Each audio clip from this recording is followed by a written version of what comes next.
Welcome to Guide Guru. We hope this video helps. You start by opening Roblox Studio and loading your game. Do this now so changes apply immediately.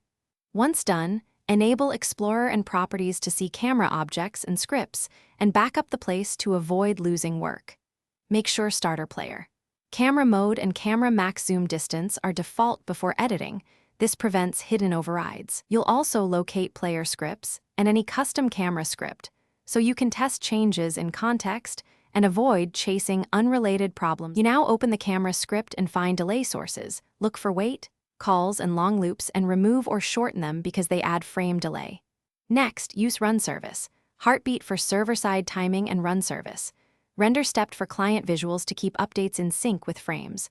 Once done, limit abrupt camera C frame sets. Instead, lerp with a small alpha like 0, 1 to 0.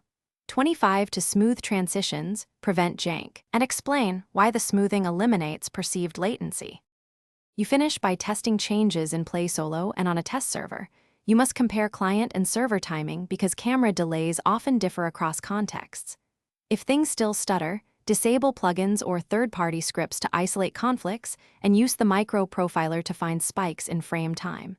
Make incremental changes and retest, and if an update makes it worse, revert to your backup.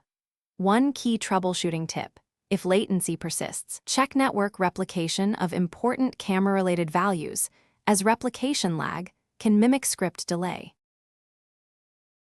Thanks for watching. Consider subscribing if we helped you today.